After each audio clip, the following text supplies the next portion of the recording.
An entire age of civilization ended in fire and mystery. At the close of the Bronze Age, a wave of destruction swept across the Mediterranean, toppling mighty empires and plunging the world into a dark age.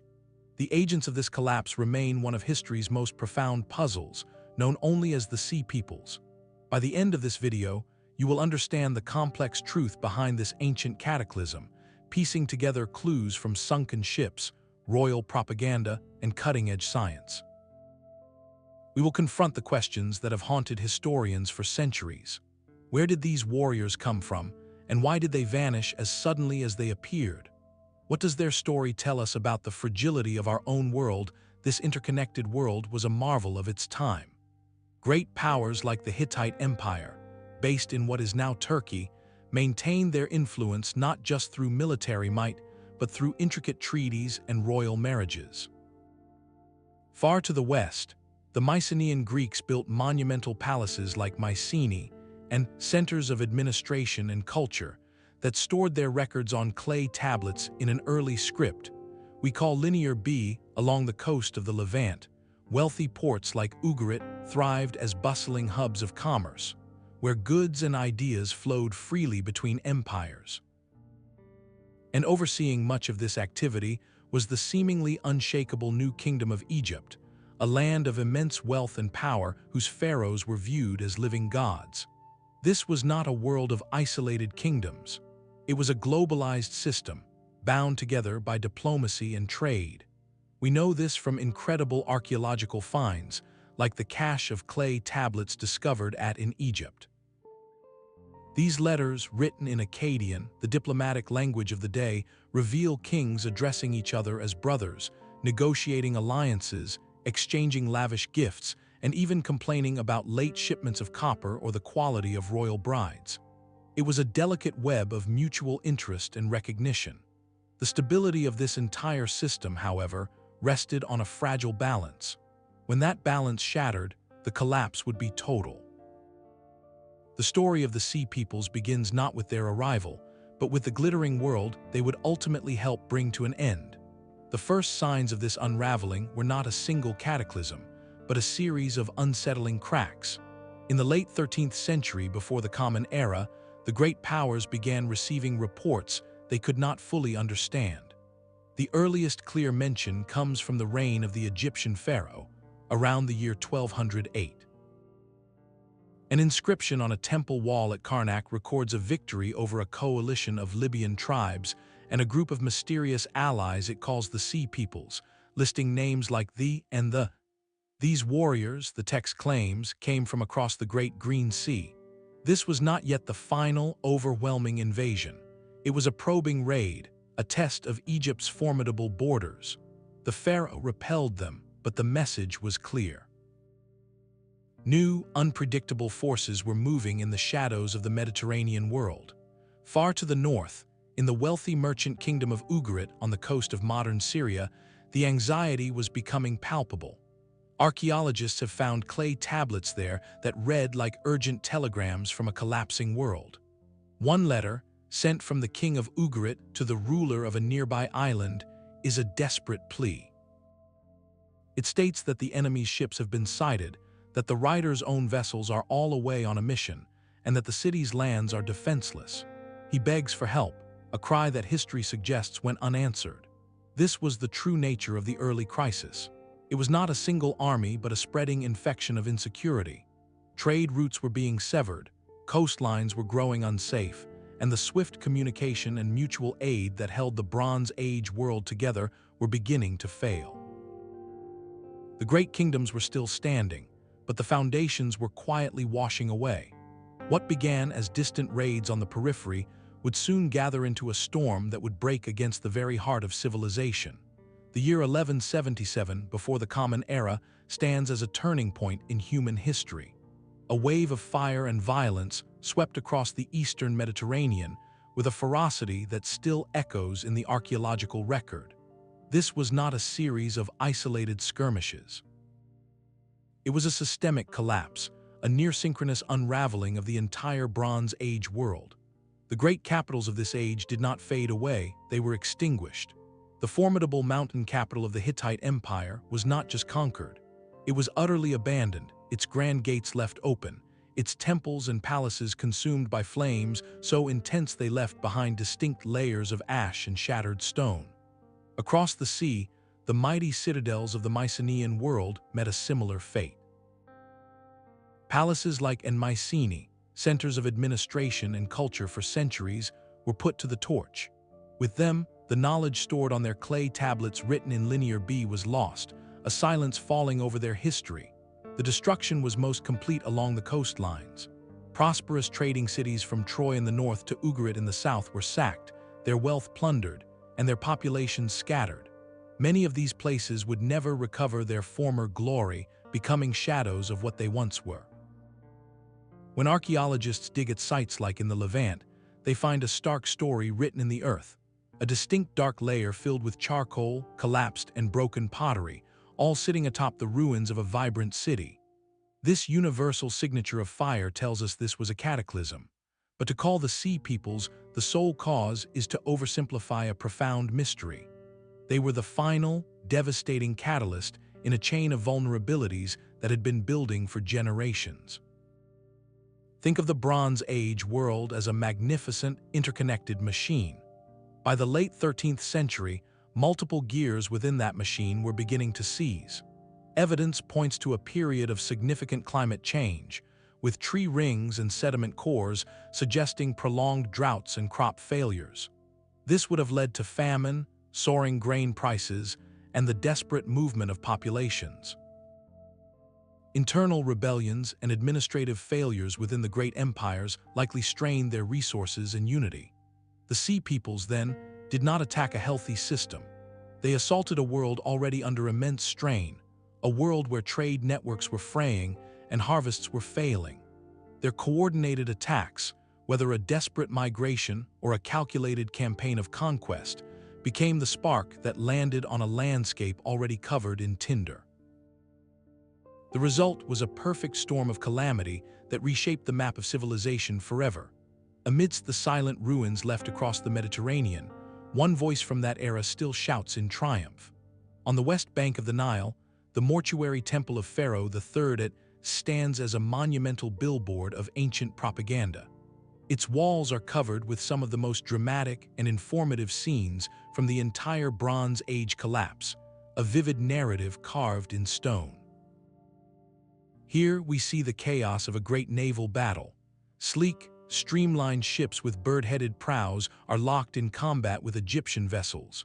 Warriors with feathered crests and distinctive horned helmets tumble into the water, while Egyptian archers rain arrows down upon them. The accompanying hieroglyphic text names this formidable enemy alliance, listing groups like the, and the. This is our single most important visual and textual record of the sea peoples, providing the names we still use today and giving faces to a previously faceless threat. For historians, these carvings are a treasure trove. They confirm the scale and coordination of the attack, depicting a true coalition on the move with families and belongings in, suggesting a migration, not just a raiding party. The details of their weapons, their ships, and their attire offer clues to their origins. Yet we must read these walls with careful eyes. This is not a neutral historical document. It is a victory monument commissioned by a pharaoh to secure his legacy for eternity. Its purpose was to glorify as the savior of Egypt and civilization itself.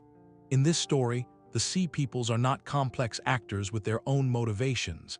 They are simply the chaotic forces of disorder, defeated by the divine king. The inscription declares, "The foreign countries made a conspiracy in their islands."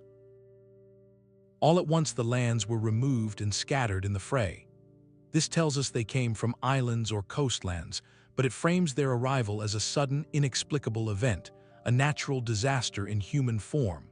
What the temple does not show is any weakness or fear on Egypt's part. There is no mention of the economic strain, the internal challenges, or the possibility that other kingdoms had already fallen. The narrative is clean, heroic, and absolute. So while it gives us names and faces, it also places a shimmering veil of royal spin over the full truth. The real story lies somewhere between the confident lines of hieroglyphs and the silent ash layers of cities like. The names carved at are like echoes from a lost world, faint and distorted by time. To us, they are just strange words, but to the Egyptians, these were the labels for a terrifying reality. Deciphering these names has become a grand scholarly puzzle, a linguistic treasure hunt where every clue could rewrite the map of the ancient Mediterranean. Take for instance. This group appears prominently in records as a major component of the Sea Peoples Coalition. Strikingly, shortly after the collapse, a new people emerges in the historical and archaeological record along the southern coast of Canaan, in the area that would later be known as the Philistines, famous biblical adversaries of the Israelites, arrive with a distinct material culture, including pottery styles unlike anything local, and they establish powerful cities like And. The linguistic connection is compelling. Could the Egyptian be the very same people we know as the Philistines? Many historians believe so, suggesting that after their failed invasion of Egypt, this group settled on the coast, giving the entire region its name. This would mean one branch of the Sea Peoples did not vanish at all, but simply found a new home, their story woven directly into the foundation of later history. Then there are this name sparks a different kind of connection. In the epic poems of Homer, written centuries later, the Greeks are often referred to as the similarity is tantalizing. Could they represent a group of early Greek speakers, perhaps from the Mycenaean world that was itself crumbling? If so, it paints a picture of chaos where some from the collapsing centers joined the very forces of disruption. The present another fascinating clue. Their names sound remarkably like the islands of Sicily and Sardinia, but this creates a classic chicken or egg dilemma. Did these warrior groups originate from those western Mediterranean islands and travel east to raid? Or in a twist, did bands of these sea peoples, after the great upheaval, migrate west and settle those islands, giving them the names we know today? The evidence is frustratingly circular. We find similarities in pottery and metalwork, but no smoking gun. This confusion reveals a deeper truth about the Sea Peoples. Scholars fiercely debate whether these Egyptian names represent unified ethnic tribes with a clear homeland or something far more fluid. Were they cohesive nations on the move, or were they opportunistic coalitions, a mix of displaced farmers, desperate refugees, ambitious pirates, and out-of-work mercenaries banding together under new banners? The latter idea is powerful. In a time of widespread famine and political breakdown, many different people might have taken to the sea not as a coordinated army, but as a collection of survivalists. They could have adopted these group names as they organized, or the Egyptians might have lumped together many different marauders under a handful of labels for convenience. Each hypothesis adds a different color to the portrait. A unified migration suggests a deliberate, overwhelming force. A loose confederation of fortune-seekers suggests a symptom of a world already coming apart at the seams. The names are our starting point, but they lead us not to a single homeland, but into a maze of possibilities, where every linguistic clue opens a new door to a different past. These carved warriors and their ships are more than just ancient propaganda. They are a detailed military dossier. By studying the iconography with a tactician's eye, we can begin to understand how the Sea Peoples fought and why they were so devastatingly effective against the established powers of the Bronze Age. Their naval technology is the first major clue. The Egyptian artists took great care to depict the enemy vessels with precision. These are not the broad, sail-driven cargo ships of peaceful trade. They are long, lean, and predatory, with dramatically raised prows and sterns that curl like a scorpion's tail. Most strikingly, they are shown without a single mast or sail. Propulsion comes entirely from a bank of oars along each side. This design tells us everything about their strategy. A ship without sails is not built for long, open-water voyages across the deep Mediterranean. It is built for speed and agility along the coastline. These were raiding craft, designed to dart in from the sea, land warriors directly onto a beach or harbor, and retreat before a proper defense could be organized. They operated like swift, amphibious predators, striking the soft underbelly of coastal cities that had grown wealthy and perhaps complacent behind their land walls. On land, the equipment of the individual warrior paints a picture of a versatile and intimidating fighter. The most iconic image is the horned helmet, worn by some of the depicted warriors. This was not merely decorative, it was a psychological weapon, meant to make the wearer appear larger, more ferocious, and perhaps even demonic in the heat of battle. They carried round shields, easier to maneuver in close combat than larger, body-covering varieties, and they wielded long, straight swords designed for thrusting. This combination of gear suggests a style of warfare that prized mobility and close-quarters shock combat over the regimented formations of a traditional army. Some figures are shown with feathered headdresses, while others wear different styles of armor, indicating that this was not a uniform national army, but a coalition where different groups brought their own traditions to the fight. Where could such a martial culture have originated? The clues in their gear point strongly toward the fractured worlds of the Aegean and Anatolia. The horned helmet has parallels in artifacts and depictions from Sardinia and the Aegean Islands. The type of long thrusting sword resembles those used by the Mycenaean Greeks. The feathered headdresses find echoes in Hittite and other Anatolian art. This does not mean the Sea Peoples were exclusively from one place. Instead, it suggests their coalition was a melting pot of martial traditions from the very regions that were collapsing. They were not an alien invasion from an unknown land. They were a product of the era's chaos, a storm drawing its strength from the fragments of failing kingdoms. Their greatest tactical advantage was their very nature. They were not tied to defending a single capital or a fixed territory. They moved by sea, striking where resistance was weakest, exploiting the fact that the great empires like Egypt and the Hittites were built around massive, slow-moving land armies.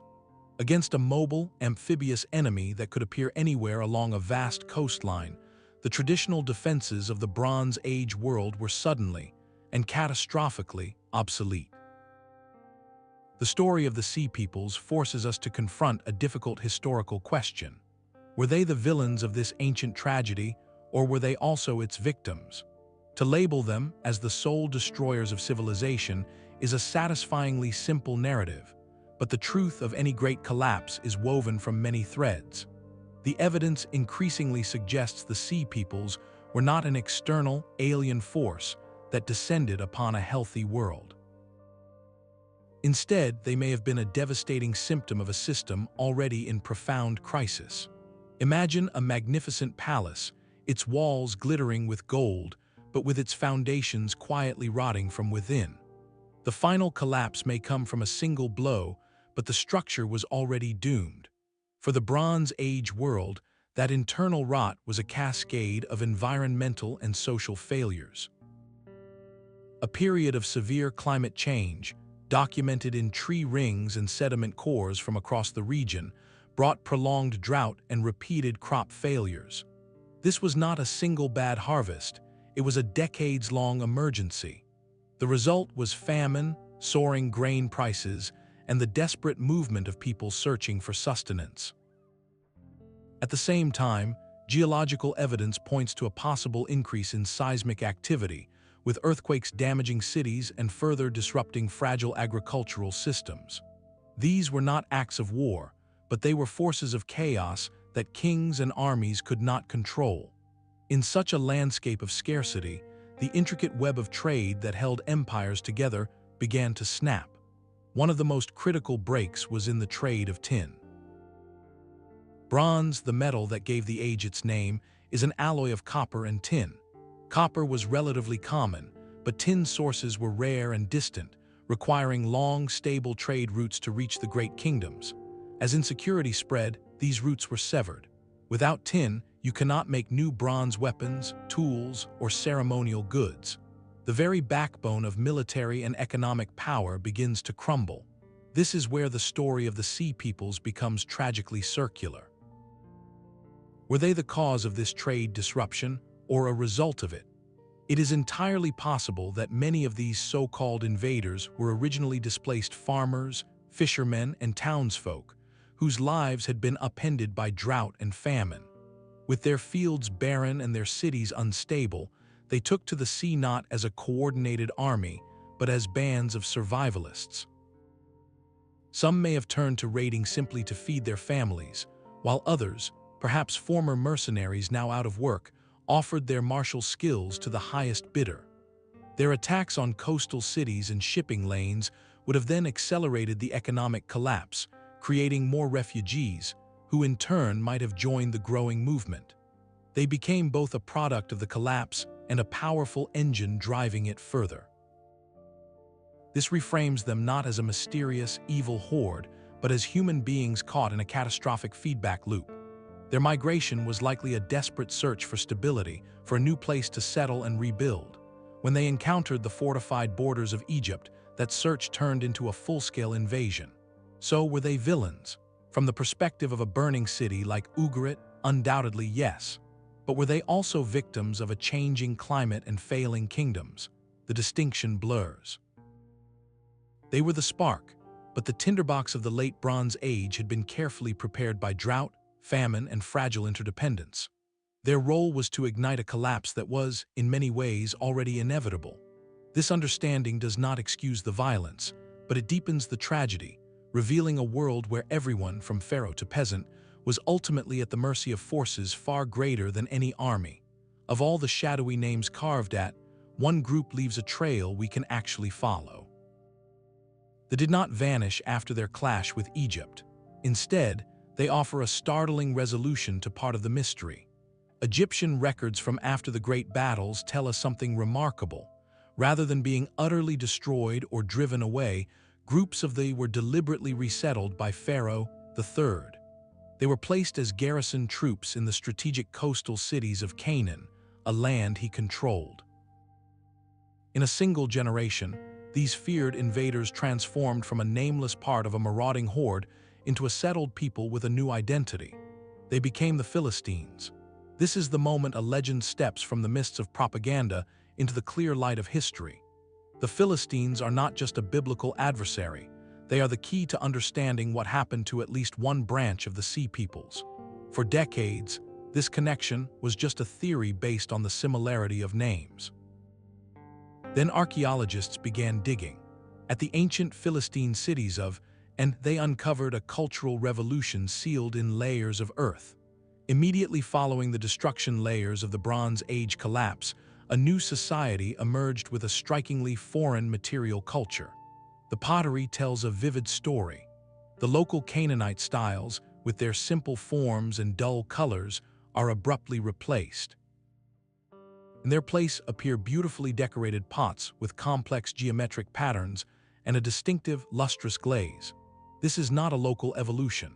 This pottery is unmistakably Aegean in style, directly comparable to wares found in Mycenaean Greece and Cyprus from the same turbulent period. It is as if an entire aesthetic tradition was packed up and brought across the sea. The clues continue in the kitchen. Analysis of animal bones at these early Philistine sites shows a dramatic shift in diet. While their Canaanite neighbors largely avoided pork, the new inhabitants consumed it regularly. This dietary preference aligns with practices in the Aegean world, another cultural marker carried from their former homeland. Even their architecture changed, with the introduction of new hearth designs and building layouts that echoed Aegean prototypes. This is not the result of a few traders or a passing fashion. This is the signature of a genuine migration, of people arriving with their families, their recipes, and their crafts. They brought their world with them. The story of the Philistines, therefore, reframes the entire Sea People's narrative. They were not mindless destroyers. They were a people in motion, seeking a new beginning. After their military ambitions were checked by Egypt, they accepted a role within the pharaoh's system, guarding his frontier. Over time, they put down roots with local populations and built a powerful confederation of city-states. Their distinct culture slowly blended with local traditions, but their origins were never fully forgotten, preserved for centuries in the memory of their neighbors and eventually in biblical texts. So, in the Philistines, we find a settled mystery within the greater mystery. one group of sea peoples did not disappear into the shadows of history. They built a civilization on its ashes, showing us that the end of one world is often the painful, complicated birth of another. The glittering world of the Mycenaean Greeks was collapsing at the very moment the sea peoples emerged. This is no coincidence. One of the most compelling theories suggests these mysterious raiders were not an alien invasion, but in part a reflection of the Greek world's own violent disintegration. The grand palaces of Mycenae and Thebes, centers of a sophisticated warrior culture, fell in waves of fire and destruction in the late 13th and early 12th centuries. Their complex administration vanished, their writing system was forgotten, and a dark age descended. But what happened to the people who lived in those palaces, especially the warrior elite whose entire identity was built around combat, honor, and service to the king? When the palace economy that fed and armed them ceased to exist, they did not simply vanish. They had skills, ships, and a profound need to survive. It is a hauntingly logical step to imagine bands of these now lordless fighters, their homes in ashes, taking to the sea. They would have become pirates, mercenaries, or desperate migrants, their oared ships shifting from tools of trade and local power to vessels of survival. The Egyptian names for some sea peoples groups offer tantalizing linguistic clues that support this idea. The mentioned in both Egyptian and Hittite texts bear a name strikingly similar to a term Homer uses centuries later for the Greeks themselves. Similarly, the described by Pharaoh as being circumcised, a detail that set them apart from other groups, might connect to the Achaeans, another Homeric name for the Greeks. These are not perfect matches. Language evolves over centuries, but the echoes are too persistent to ignore. On the ground, the archaeology of destruction adds another layer. Some of the ruined cities in the Levant show evidence of a specific style of warfare. Not just burning, but systematic dismantling and targeted destruction of elite areas, a pattern that feels less like random looting and more like the focused strikes of a professional military force familiar with how to break a society's backbone. This aligns with what we know of Mycenaean combat, which prized individual heroism, sophisticated tactics, and shock assaults. So, were the sea peoples simply Greeks in disguise? The answer is likely more nuanced. They probably were not a unified Mycenaean army on a grand campaign. Instead, the collapsing Greek world likely contributed significant numbers of desperate, highly skilled individuals to a larger, chaotic mix. They would have joined with displaced peoples from Anatolia, Cyprus, and beyond, forming the coalition the Egyptians saw as a single, terrifying threat. This theory transforms the sea peoples from a mysterious external force into a symptom of a profound internal crisis. They represent a Mediterranean diaspora, a violent scattering of cultures, technologies, and peoples during a time of extreme unraveling. The warriors who once defended the Lion Gate of Mycenae might have found themselves, years later, fighting under a strange banner on the beaches of the Nile Delta, not as conquerors with a plan, but as survivors caught in history's relentless tide.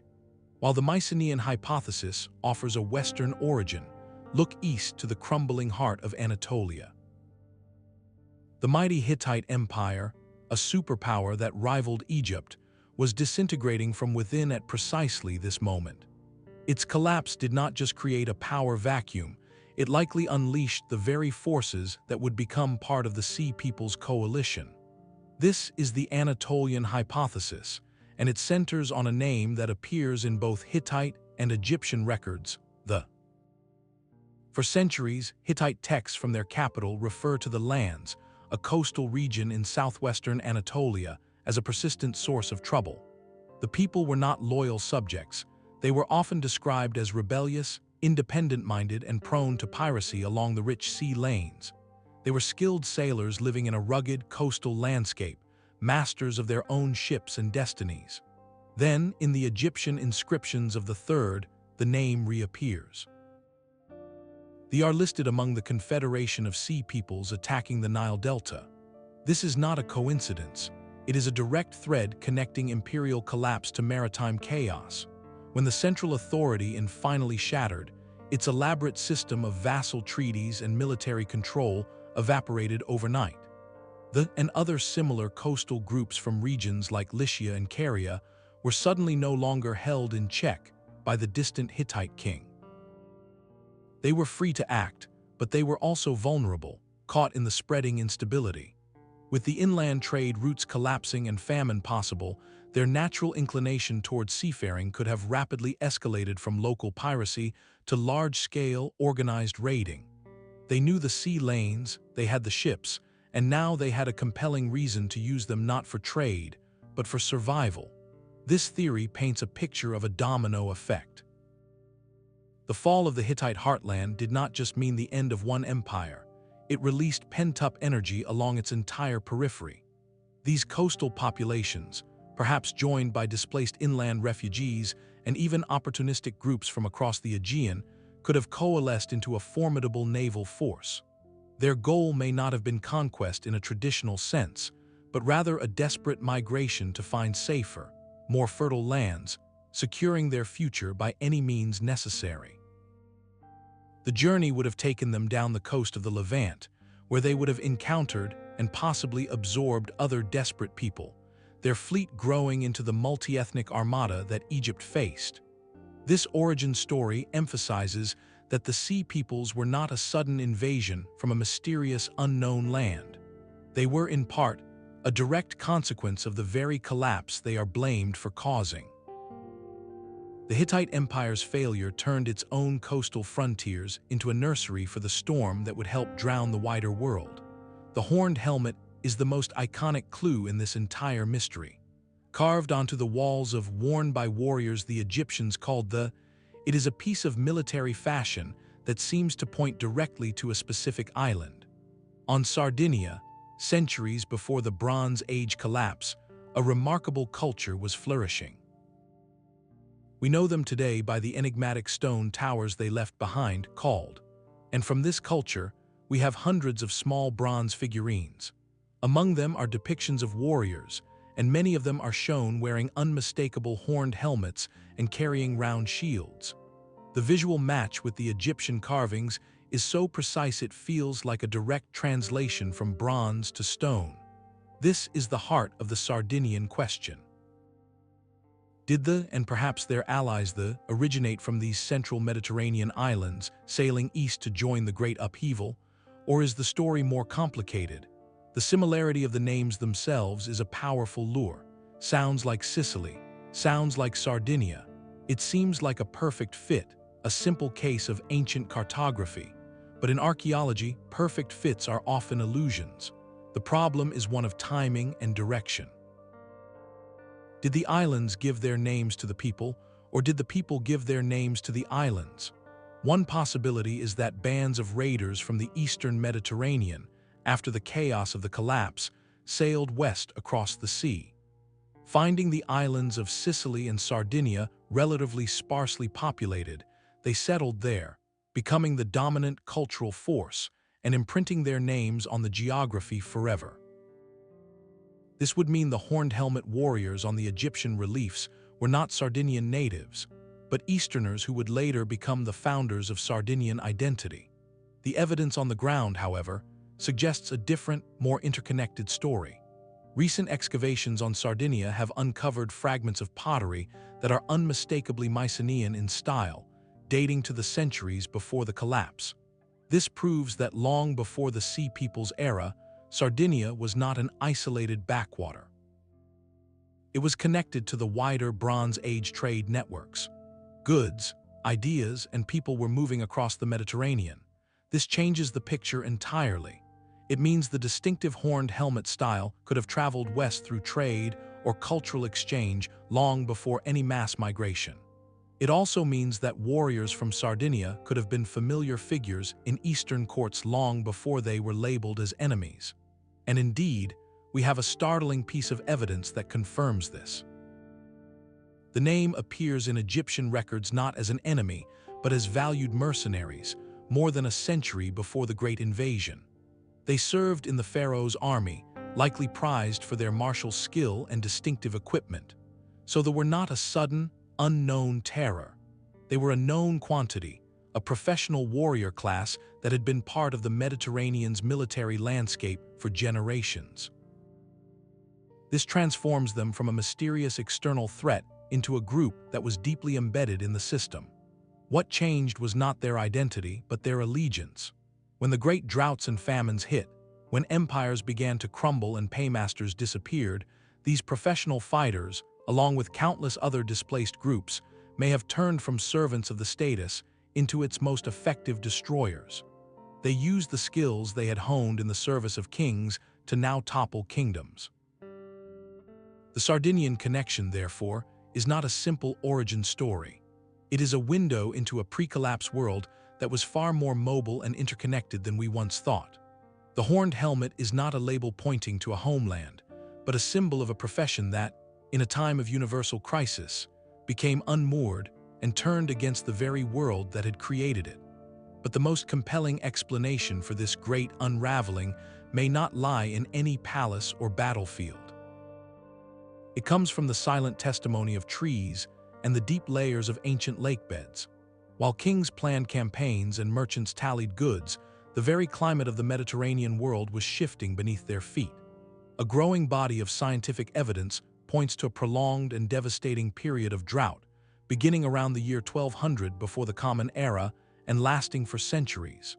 Researchers call this the 3.2 event, a major climatic shift that reshaped civilizations.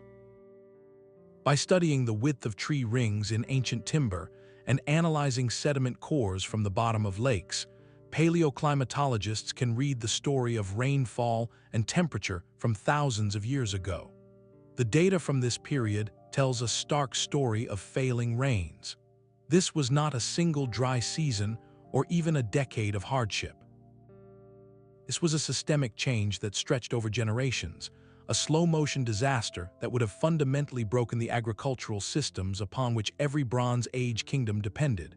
Picture the consequences. Season after season, the rains would not come. Irrigation channels fed by distant mountains would run dry as snowpacks diminished. The fertile soils of river valleys would bake hard under a relentless sun.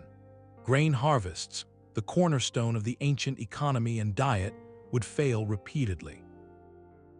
The result would be famine on a scale these organized states had never before encountered. Grain prices would skyrocket, stored surpluses would be exhausted, and the social contract between a ruler and the people would begin to dissolve. A king who could not feed his population was a king who would not remain in power for long. In such a landscape of scarcity, the intricate networks of trade would become lifelines, but also points of extreme vulnerability. When every kingdom is hungry, the shipment of food becomes a matter of survival, and the ships carrying it become the most valuable and most targeted prizes on the sea. This environmental perspective reframes the entire narrative of the Sea Peoples. It asks us to look past the horned helmets and burning cities to see the human desperation that may have fueled it all. Were these warriors first and foremost climate refugees? Entire communities, their fields turned to dust and their children hungry, would have faced a terrible choice: stay and face almost certain hardship or move. And so they moved. They gathered their families, their few remaining possessions, and took to ships not as a coordinated navy, but as a flotilla of the desperate. Their migration was a search for stability, for a place where the rains still fell and the earth was still generous. This transforms their violent arrival on foreign shores from a simple act of piracy into a tragic, last-resort struggle for survival. They were not attacking a healthy world out of greed. They were crashing into its borders because their own world had died. This understanding does not justify the destruction they left in their wake, but it deepens the historical tragedy. It shows a collapse where human conflict was merely the final, violent symptom of a much deeper ecological crisis. The kings of Egypt, and were not just fighting an enemy army, they were confronting the direct and desperate consequences of a changing planet. The story of the Sea Peoples, therefore, becomes a powerful and ancient lesson in interdependence. It reveals how fragile even the most glittering civilizations can be when the environmental foundations they are built upon begin to quietly, irrevocably shift. The final, desperate clash for Egypt's survival unfolded in the tangled waterways of the Nile Delta. This was not a battle on an open field, but a chaotic, close-quarters struggle in the marshes, a setting the pharaoh turned into a brilliant trap. According to the grand inscriptions the third did not meet the Sea People's fleet head-on in the open sea. He understood that to fight them on their own terms was to invite disaster. Instead, he lured them into the labyrinth. He fortified the river mouths and channels with a stockade of Egyptian warships, effectively building a floating wall. On the banks, he positioned ranks of archers, creating a deadly crossfire.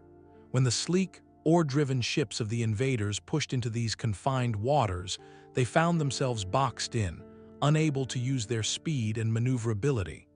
The pharaoh's text boasts that he turned the river itself into a net, and the reliefs vividly show the result. The scene is one of utter pandemonium. Egyptian soldiers swarm over the sides of enemy vessels, engaging in fierce hand-to-hand combat on decks slick with water and blood. Warriors with feathered headdresses are shown tumbling into the water, while others are captured, their hands bound. The water is filled with wreckage and the bodies of the fallen, a stark depiction of naval warfare from over 3,000 years ago. This victory, the Battle of the Delta, was hailed as the salvation of Egypt. It marked the definitive end of the major Sea People's offensive. The coalition was broken, its ships destroyed or scattered, and its surviving warriors taken captive. In that single engagement, achieved what the kings of Ugarit and Mycenaean could not. He stopped the wave, but this salvation came at a staggering price. The cost was not counted only in gold or even in the lives lost defending the Delta. The true cost was the profound transformation of Egypt itself. The kingdom emerged from the crisis exhausted, its treasury drained by the monumental effort of raising and supplying an army to meet this unprecedented threat. More subtly, the very fabric of its society began to change. The pharaoh, in a move of remarkable pragmatism, did not execute all his captives.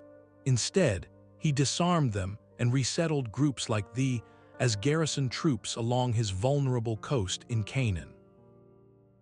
These former enemies were now tasked with guarding the frontier, a decision that wove strands of the invading culture directly into the tapestry of Egyptian control. This victory, therefore, presents us with a profound irony. The third saved Egypt from outright destruction, but in doing so, he could not preserve the old Bronze Age world. That world was already gone. Egypt survived, but it entered a diminished era, its influence contracted, its economy strained, and its future now shared with the very peoples it had fought so desperately to repel. The Battle of the Delta was less a restoration of the old order and more the painful, complicated birth of a new one. The dust settled on a world forever changed.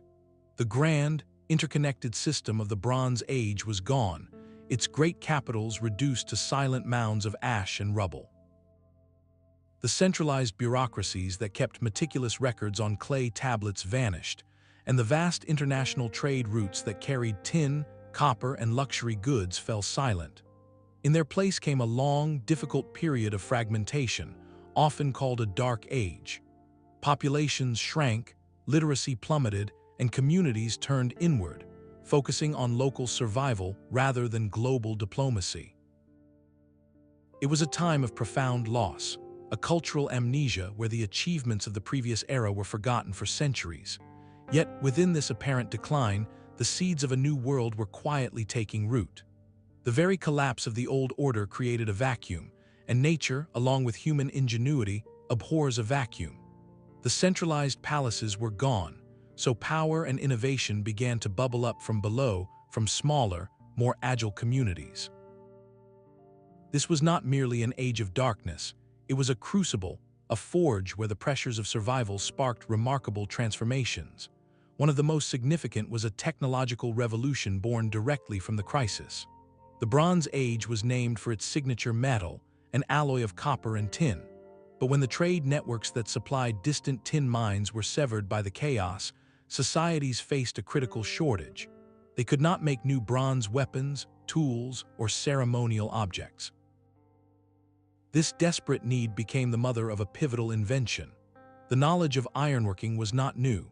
It had existed for centuries, but iron ore is much more difficult to smelt and shape than bronze. It requires far higher temperatures and more sophisticated techniques to produce a usable metal. Previously, it was a novelty, sometimes used for decorative items. But now, with bronze becoming impossible to produce at scale, there was a powerful incentive to master iron. Communities began to innovate, improving furnaces and forging techniques out of sheer necessity. Iron ore, unlike tin, is relatively common and can be found in many local areas. This was its greatest advantage. A village no longer needed to rely on fragile, long-distance trade to arm its warriors or equip its farmers. They could use the rocks from their own hills. This shift from a globalized bronze economy to a localized iron economy fundamentally changed the dynamics of power. It democratized metal production. Smaller groups could now equip themselves with weapons nearly as effective as bronze, leveling the playing field against any remaining centralized authority. The Age of Metals had entered a new, more accessible chapter. This technological leap was mirrored by a political and cultural rebirth. The collapse of the Hittite and Egyptian empires in the Levant left a power vacuum along the coast and in the inland hills. Into this space stepped new peoples, building their identities from the ashes. Along the coast, the descendants of the Sea Peoples, the Philistines, consolidated their city-states. But inland, a different group was forming a different kind of kingdom. Free from the domination of foreign empires, the tribes known as the Israelites began to coalesce around a new monotheistic faith, their stories and laws eventually forming the bedrock of texts that would influence billions. Meanwhile, on the narrow coast of what is now Lebanon, the Phoenicians emerged. With the great powers gone, these master sailors and traders seized the opportunity. They built not a land empire, but a commercial network, their sleek ships reconnecting the Mediterranean world, spreading their alphabet, a simple system of writing far easier to learn than the complex scripts of the Bronze Age. This alphabet would become the ancestor of our own. So the raids of the Sea Peoples did not merely destroy a world. They cleared the ground. They broke apart a rigid top-heavy system, and in doing so, they inadvertently created the conditions for a profound reset. The Iron Age that followed was more localized, more diverse, and in many ways more resilient. The classical world of the Greeks, the Romans, and the empires of the Near East would eventually rise from this transformed landscape. The story of the Sea Peoples, therefore, is not just a tale of an ending. It is a lesson in how collapse, as devastating as it is, can also be a strange and terrible kind of beginning. That shift from bronze to iron is a story we can read in the tools and weapons left behind. But to understand the human story of the Sea Peoples, we must turn to the words they left us, or more accurately, the words that were written about them. This is where the mystery deepens into a profound challenge of interpretation. Every single account we have comes filtered through the eyes of their enemies, their victims, or storytellers living centuries later. There is no Sea People's manifesto, no diary of a warrior from their fleet. Our evidence is a collection of echoes, each one distorted by the walls of time and perspective. The most famous sources, the grand inscriptions are not objective history. They are victory monuments, commissioned by Pharaoh III to cement his divine legacy for all eternity. In this narrative, the Sea Peoples are not a complex society with motivations. They are the forces of chaos itself, a divine test for the Pharaoh to overcome. The text declares, "They came with fire prepared before them, forward to Egypt." This is powerful propaganda, designed to elevate the king and simplify a terrifyingly complex event into a tale of good triumphing over evil. We cannot take it at face value. Similarly, the desperate letters found in the ruins of Ugarit are cries of pure panic, not analytical military reports. A king writes, "The enemy's ships are already here. They have set fire to my towns and have done very great damage in the country." This tells us of the fear and the immediacy of the attack, but it does not tell us who the enemy truly was or where they came from. The writer is in survival mode. not in a position to conduct interviews with his attackers. Then we have the later legends, like the epic cycles of the Trojan War recorded by the Greeks hundreds of years after the Bronze Age collapse. These stories of great alliances sailing across the sea to sack a mighty city may contain a kernel of memory, a distorted folk recollection of a time when such things happened. But they are poetry, not chronicle, blending generations of myth with possible historical events. This leaves scholars with a monumental puzzle. They must carefully weigh the rhetoric used by so-called civilized states, which often labeled any external threat as a barbaric horde from nowhere. This dehumanizing language is a political tool used to justify defense and unify a population. The true nature of the Sea Peoples lies not in any one of these accounts, but in the difficult space between them. By reading the Egyptian boasts against the Ugaritic pleas and setting both against the silent testimony of the archaeology, historians can triangulate a more nuanced truth. This interpretative challenge is central to the entire mystery. It reminds us that history is rarely a clear record of what happened. More often, it is the story told by the survivors, shaped by their fears, their pride, and their need to make sense of the chaos they endured. To find the Sea Peoples, we must learn to listen to the silence behind the words. The silence of the ruins is finally beginning to speak. Modern archaeology is no longer satisfied with simply mapping the ash layers of burned cities.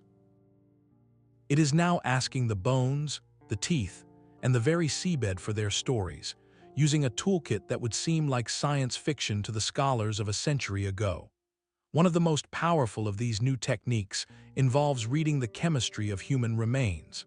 Our teeth, formed in childhood, lock in a chemical signature of the water and food we consumed in our earliest years.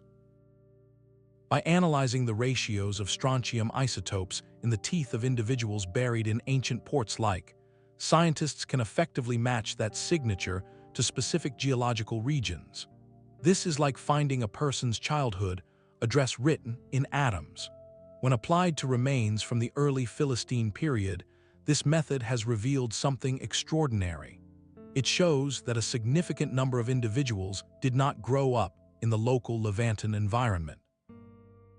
Their chemical passports point to origins across the sea, providing direct, physical evidence for a large-scale migration event, just as the pottery and architecture had suggested. The story does not end on land. The sea that carried these peoples has kept its own secrets, preserved in the cold, dark stillness of the deep. Underwater archaeologists are now systematically exploring ancient harbors and seeking shipwrecks from this pivotal era. Finding a vessel from the Sea Peoples themselves remains a dream, but each discovery from the late Bronze Age adds a piece to the puzzle. The study of a single shipwreck, even if it is a Canaanite trading vessel, tells us about the maritime technology of the time, the trade goods that were moving, and the routes that were being sailed. It helps us understand the nautical world these mysterious warriors operated within, a world of specific ship designs, sailing seasons, and coastal landmarks.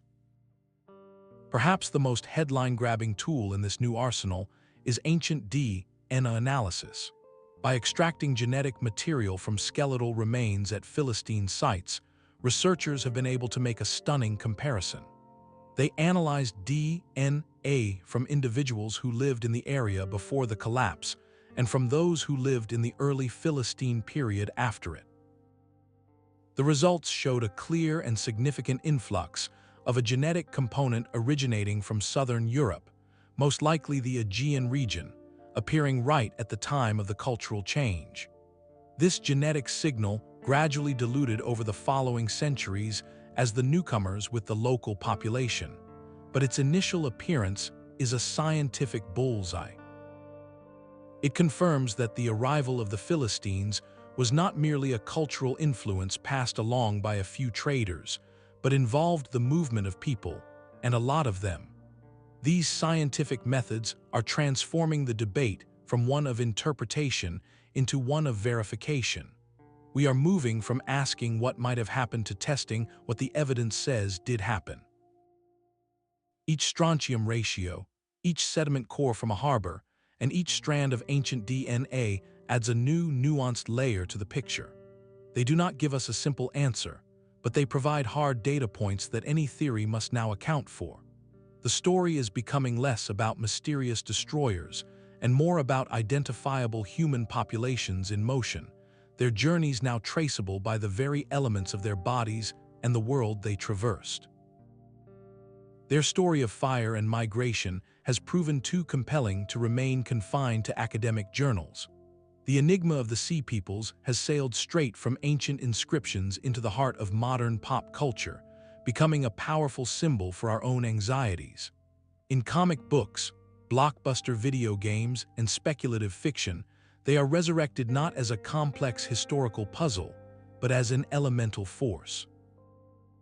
They represent the ultimate unknown, a sudden storm that erases the map and resets the world.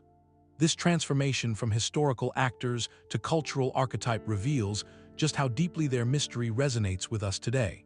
Take the strategy game Total War Pharaoh, for instance. Here, players can command the armies of the collapsing Bronze Age, and the Sea Peoples appear as a relentless, late-game cataclysm. They are not a faction you can negotiate with or understand. They are an event, a wave of elite units that crashes against your borders, testing your civilization's resilience to its absolute limit. This gameplay mechanic perfectly captures the historical experience, the sheer unpredictability and overwhelming pressure these warriors represented to the kings of that era. In the comic series The Eternal, they are woven into a spanning epic, often serving as a shadowy, destructive catalyst in humanity's hidden history. These portrayals almost always share a common thread: the Sea Peoples are faceless. They wear masks, strange helmets, or are simply shrouded in shadow. This artistic choice is profoundly telling. It mirrors our own historical perspective. We see their impact vividly, but their true faces, their motivations and origins, remain frustratingly obscured. This facelessness allows them to stand in for any existential threat, from climate change and pandemics to the fear of societal collapse itself. They become the perfect metaphor for the chaos that lurks just beyond the edge of the known world. This pop culture fascination does more than just entertain. It keeps the mystery alive in the public imagination, introducing millions to a pivotal moment in history they might otherwise never encounter. While these versions take great creative license, simplifying complex migrations into a single invading horde, they tap into a core truth that historians also grapple with: the concept of a dark age. The idea that advanced civilization can falter, that knowledge can be lost, and that a period of silence can fall over human achievement is both terrifying and mesmerizing. Our stories about the Sea Peoples are, in a way, rehearsals. They allow us to safely explore the fragility of our own interconnected world, to ask what happens when the threads of trade, communication, and mutual dependence snap. They let us witness collapse from the safety of a screen or a page, and perhaps in doing so, they help us consider what it takes to build something resilient enough to endure. The persistence of this 3,000-year-old mystery in our movies, games, and books proves that history is never truly dead. It waits in the shadows of our stories, ready to be summoned whenever we need to confront the timeless themes of chaos, resilience, and the enduring human quest to find meaning in the ashes. The search for a single, spectacular cause is a powerful human impulse. When faced with a mystery as vast as the Bronze Age collapse, it is tempting to look for an earth-shattering event, a villain of cosmic proportions. This has led to a fascinating fringe of alternative theories that reach far beyond the Mediterranean. One such idea points a finger north, to the icy fires of Iceland. Around the year 1100 before the Common Era, the volcano, known today as III, erupted with tremendous force. Proponents of this theory suggest the ash and sulfur it spewed into the atmosphere could have triggered a volcanic winter, leading to global cooling, failed harvests, and the cascade of famine and migration we have discussed. On the surface, it seems to fit, a natural disaster of biblical scale to explain a biblical scale collapse. The problem, however, is one of precise timing and demonstrable impact. While the eruption certainly happened, linking it directly to the specific, decades-long unraveling across the eastern Mediterranean is a stretch. The climatic effects of such eruptions, while significant, are usually most severe for a few years, not the generations of hardship indicated by the archaeological record. Furthermore, the complex, staged nature of the collapse, with its specific patterns of warfare and cultural change, cannot be explained by a volcano alone. It would have been a contributing stressor, perhaps, but not the solitary trigger. Other theories look east and north, beyond the traditional scope of the story. Some have proposed that the true catalyst was not a maritime force, but a massive, overland invasion from the volatile regions of Central Europe. Could waves of warriors, perhaps early ancestors of groups we later call Celts or others, have moved south, applying pressure that dislodged populations in Anatolia and the Balkans, who then cascaded into the Mediterranean world as the Sea Peoples?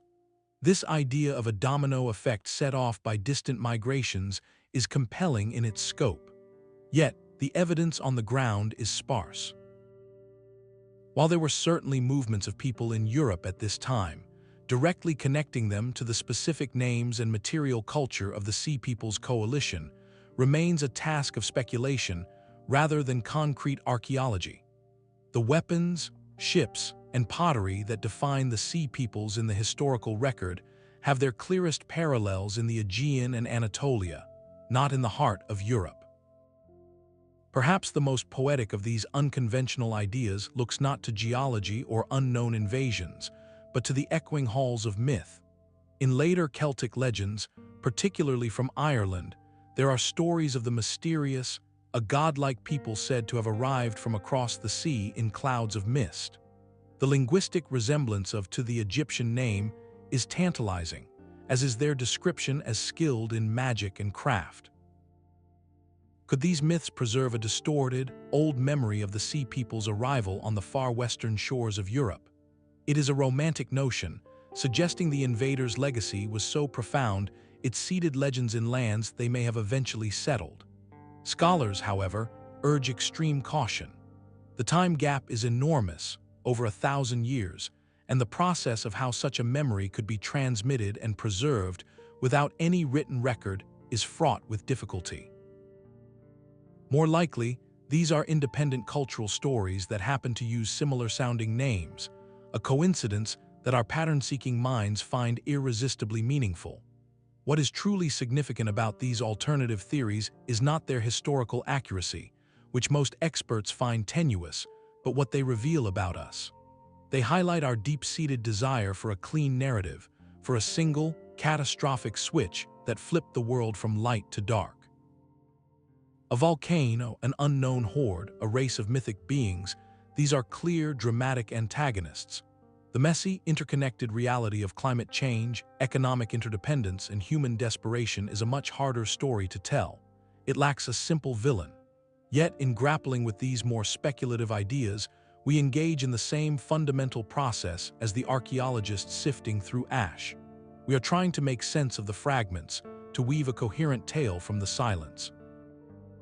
The enduring allure of the Sea Peoples' mystery lies in this very space, between the solid ground of evidence and the vast ocean of the unknown, where history meets our timeless need for a story that explains how worlds end.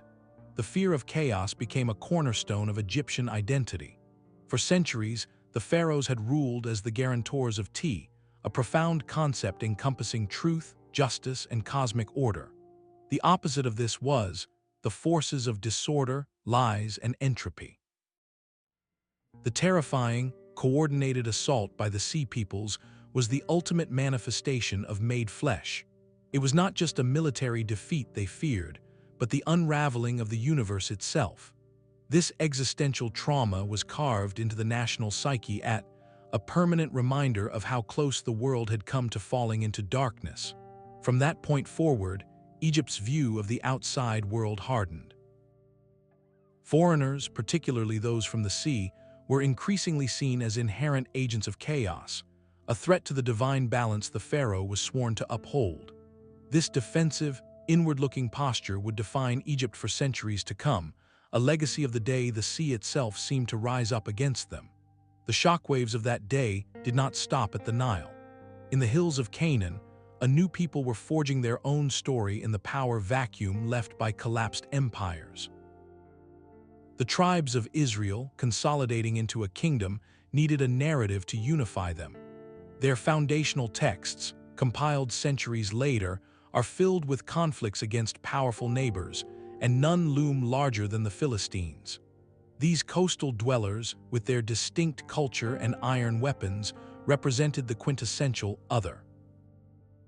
The famous stories of Samson or David and Goliath are not just tales of individual heroism. They are mythic expressions of a smaller, pastoral people defining themselves against a technologically advanced seafaring power that had once been part of that world-shattering wave. The Philistines, the settled descendants of the, became the perfect foil in the Israelite origin story. By casting them as a persistent, formidable enemy, the biblical writers reinforced a shared identity for Israel, one built on resilience, faith, and the struggle to claim a land amidst the remnants of the old order. Far across the sea, in the fragmented world of Greece, a different kind of memory was taking shape. In the centuries of silence after the palaces fell, bards kept stories alive through song and spoken verse. These oral traditions, passed down from generation to generation, eventually crystallized into the epic poems we know as the Iliad and the Odyssey. While these works are set in a legendary past, many scholars hear distant echoes of the late Bronze Age collapse within them. The Iliad tells of a grand coalition of Greek kings sailing across the wine-dark sea to lay siege to the mighty city of Troy, a wealthy coastal power in Anatolia. It is a story of glory, but also of profound loss, ending in the fiery destruction of a great city. The Odyssey is a tale of a long, desperate journey home across a treacherous sea, a world filled with strange peoples and constant peril. Could these epics preserve a folk memory of the interconnected world that was lost, of the great campaigns and chaotic migrations that characterized the era of the Sea Peoples? The poems are not history, but they may be the emotional truth of that age, a lament for a heroic world that vanished in fire and a restless sea. In this way, the shadow of the Sea Peoples stretched far beyond their own lifetime. They became a ghost in the machine of history, a common reference point for trauma and transformation. For Egypt, they were the chaos that justified a closed border. For Israel, they were the mighty neighbor that helped forge a nation through conflict. For the Greeks, they may have been the unnamed specter behind stories of lost glory and arduous journeys. Their greatest legacy was not the ruins they left, but the identities they helped create. By being the ultimate them, they gave a dozen emerging us as a story to tell about who they were and why they had survived when the old world had not. The true power of a Bronze Age king was not measured in soldiers alone, but in the steady flow of a dull, gray metal. To understand the strategic brilliance some historians attribute to the Sea Peoples, we must first grasp the profound vulnerability of the world they attacked. This was an age literally built on bronze, an alloy of copper and tin. Copper was relatively common, but tin ore was extraordinarily rare. The major sources known to the great kingdoms lay in distant, difficult places, like the mountains of Afghanistan and possibly Cornwall in far-off Britain. Securing this critical resource required an immense, fragile web of trust and logistics. Merchant ships laden with tin ingots had to travel thousands of miles across open water and along treacherous coastlines, passing through a chain of friendly ports where goods were traded, taxed, and transferred. This was the economic circulatory system of the Bronze Age world, and its heartbeat was the security of the sea lanes. If you could stop that heartbeat, you could bring the entire body to its knees.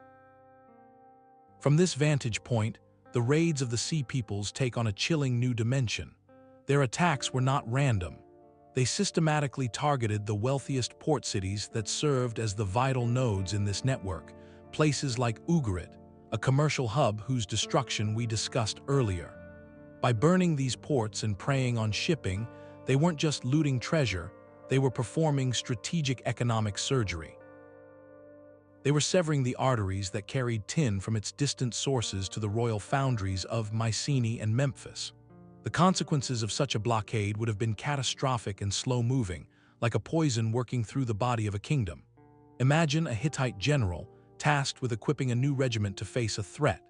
He goes to the royal armory, only to be told the tin shipment from Ugarit never arrived. The forges are idle. He cannot commission new swords, spearheads, or chariot fittings.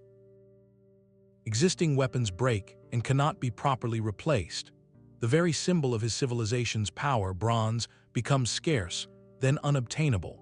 This theory reframes the sea peoples from a faceless horde into savvy, if brutal, economic combatants. They may have understood the fundamental weakness of the glittering empires they confronted. These kingdoms were top-heavy, their military might and social prestige utterly dependent on a resource they could not produce themselves.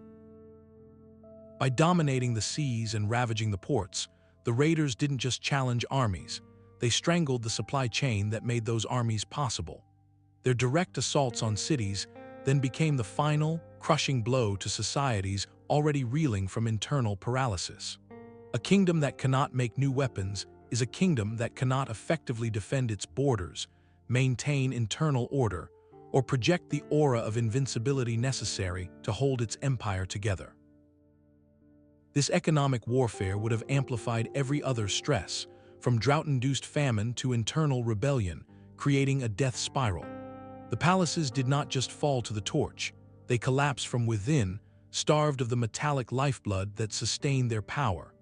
This perspective does not require the sea peoples to have had a grand, coordinated master plan. It simply requires that their leaders recognized where the true wealth and weakness lay. They moved by sea, so they naturally targeted coastal wealth. In doing so, whether by accident or design, they applied maximum pressure to the most sensitive point in the entire Late Bronze Age system. Their story becomes a stark, 3,000-year-old lesson in interdependence and vulnerability, revealing that sometimes the most effective way to topple a giant is not to strike its heart, but to quietly cut its supply lines. We stand amidst their ruins, but we never hear their voices. The most profound aspect of the Sea People's mystery is defined not by what we have found, but by what is missing. For all the ash layers and shattered pottery, we possess not a single written word from the Sea Peoples themselves. No chronicles of their journeys, no king lists boasting of their lineage, no poetry celebrating their gods or heroes. We do not know what they called themselves. The names we use are labels given to them by their terrified enemies, Egyptian and Hittite scribes who had every reason to portray them as faceless barbarians. This is a history written entirely by the other side. Without their own records, we are left guessing at the most fundamental questions. How did they organize their societies? Did they have councils of elders, or were they led by warrior kings? What laws did they follow? What stories did they tell their children around the fire at night? We simply have no idea. Their internal world is a sealed book. This silence extends to the ground beneath our feet. If the Sea Peoples had permanent homelands, settlements where they lived for generations before taking to their ships, we have not convincingly identified them. Archaeologists have searched, but no site has emerged with a clear, unambiguous sign saying, "This is where they lived before they became famous." Their material culture, the pottery and tools we find in places like, appears suddenly in the archaeological record after the collapse. It tells us where they ended up, but not where they began. This forces historians to practice a kind of detective work called the archaeology of absence. They must infer motives, origins, and social structures not from direct evidence, but from the impact these people had on others. It is like trying to reconstruct a person's entire life story solely from the reaction of their neighbors during a single traumatic event. You learn about their power, their ferocity, the fear they inspired, but nothing of their dreams, their sorrows, or the reasons that brought them to that moment. This fundamental lack of a first-hand voice is what eternally shrouds them in mystery. It transforms them from a historical people into ghosts of history. They are defined solely by the chaos they left behind, by the terrified letters of kings, and the boastful carvings of pharaohs. They are the ultimate outsiders in their own story, their humanity obscured by the smoke of the cities they burned. This absence is a powerful reminder of how fragile our connection to the past truly is. Entire worlds, with all their complexity and nuance, can vanish, leaving behind only echoes in the stories of those who survived them. The silent evidence speaks volumes about the limits of our knowledge and the vast, dark sea of all that we may never know. History has a rhythm of collapse and renewal that echoes across. The story of the Sea Peoples feels uniquely terrifying, but it is part of a recurring pattern in human history, a cycle where mobile groups and weakening states collide with world-changing force. To truly understand their place in the past, we can look to other great eras of migration, like the tumultuous period that reshaped Europe after the fall of the Western Roman Empire, or the far-reaching voyages of the Viking Age. In each of these chapters, we see a similar script playing out with different actors. Complex, centralized systems grew brittle and overextended. Then, often prompted by shifts in climate or resources, populations on the periphery began to move, testing the boundaries of the old order. These were not mindless invasions, but calculated movements by people seeking security, wealth, or simply a future for their families. The Germanic tribes migrating into Roman territory, the Vikings launching their longships from Scandinavian fjords, and the Sea Peoples navigating the Mediterranean all shared a crucial advantage: mobility. They could strike where the empire was weakest, exploiting the very rigidity and interdependence that had once made those civilizations great. A Roman legion was formidable, but it could not be everywhere at once to guard 1,000 miles of river frontier. Similarly, the Bronze Age kingdoms relied on a network of fortified ports and predictable trade winds, a system the Sea Peoples' agile, oar-driven ships were perfectly designed to disrupt. In each case, the migrants began as something other than pure destroyers. Many were initially refugees, traders, or mercenaries operating within the system. The Vikings started as merchants and explorers. The Germanic tribes often served as allied frontier troops for Rome. It was when the central power could no longer provide stability, pay its soldiers, or guarantee safety that these relationships broke down. The trader became a raider, the allied soldier became a conqueror, and the search for a new home turned into a war of displacement. This transformation from participant to disruptor is a critical thread linking these eras. Environmental pressures frequently provided the initial push. Just as drought may have driven the Sea Peoples, cooling climates and population pressures are noted by historians as factors behind both the Germanic migrations and the Viking expansion. When harvests fail and familiar lands can no longer support a community, the sea or the open road becomes the only path forward. The comparative lens also reveals a shared outcome, the painful birth of something new from the ruins of the old. The migration period did not end civilization. It dissolved the Roman imperial framework and allowed for the emergence of medieval kingdoms, the precursors to modern European nations. The Viking Age, for all its violence, created new trade networks from the Baltic to the Black Sea and led to settlements from Normandy to Newfoundland. And as we have seen, the Sea Peoples' onslaught cleared the way for the Philistine city-states, the Israelite kingdoms, and the Phoenician traders. Each collapse forced a reorganization, a decentralization of power and innovation that, while devastating in the moment, ultimately created a more diverse and resilient political landscape. Viewing the Sea Peoples through this wider historical window does something important. It demystifies them.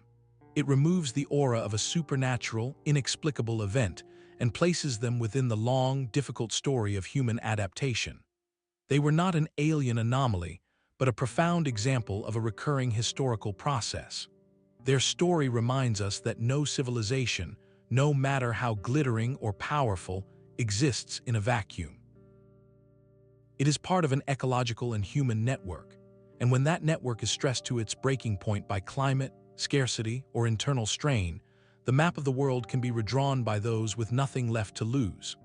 This perspective does not make the burning of Ugarit or the fall of any less tragic, but it helps us see the Bronze Age collapse not as an ending, but as a brutal, transformative phase in the endless human journey. Their silence is what makes them echo so loudly through time. We are drawn to the mystery of the Sea Peoples not merely as a historical puzzle, but as a mirror reflecting our own deepest uncertainties. At its core, this is a story about the fragility of everything we build. The glittering capitals of the Bronze Age seemed eternal to those who lived within them, just as our own interconnected world feels permanent and secure. Their collapse whispers a disquieting truth, that the line between a golden age and a dark age can be shockingly thin. It reminds us that complex systems, for all their strength, can harbor hidden vulnerabilities, where a single break in a supply chain or a shift in the climate can trigger a cascade of failure. This ancient narrative resonates with modern anxieties about environmental change, about societies strained by movement and scarcity, and about the sudden emergence of threats that defy easy categorization. The Sea Peoples embody the unidentified, the uncontrollable force that arrives from beyond the horizon, challenging our sense of control and preparedness.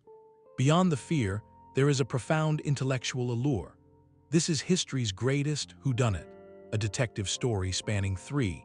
We have a crime scene littered with burned palaces, a list of suspects with cryptic names, and a collection of biased witness statements carved in stone. The clues are tantalizing but incomplete, a ceramic shard here, a genetic signal there, a name that sounds almost familiar.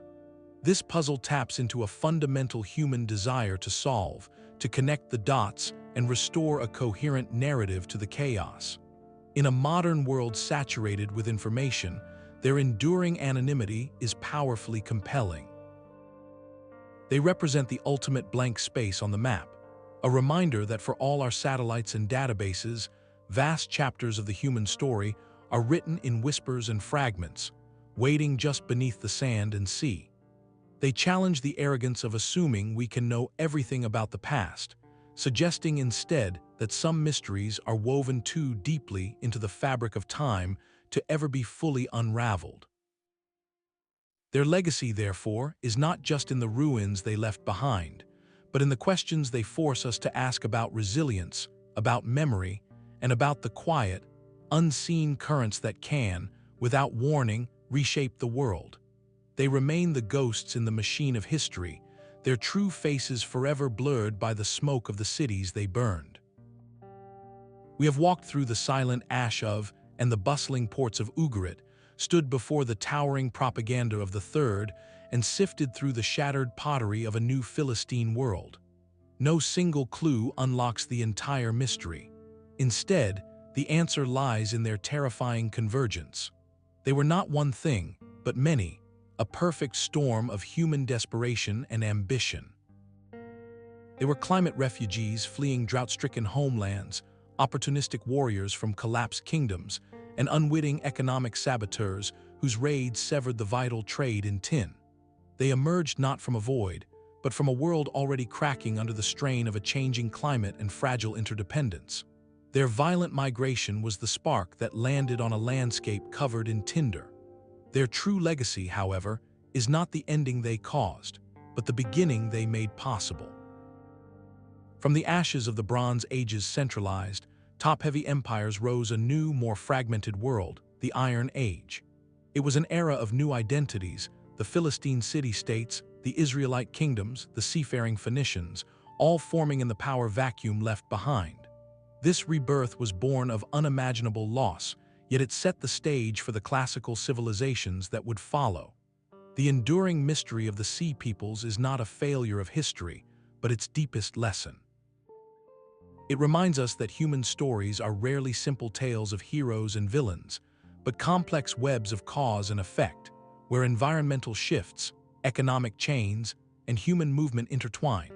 Their silence challenges us to listen more carefully to the echoes left in ruins and bones, to understand that sometimes the most powerful forces in history are those that leave no written records of their own. The question of who they were may never be fully settled, and perhaps that is fitting. Their ghostly presence in our past keeps us curious, humble, and ever watchful of the quiet tides that shape our world. If you found this journey into one of history's greatest enigmas compelling, subscribe for more explorations into the lost chapters of our shared past. And we would love to hear your thoughts. Who do you believe the Sea Peoples really were?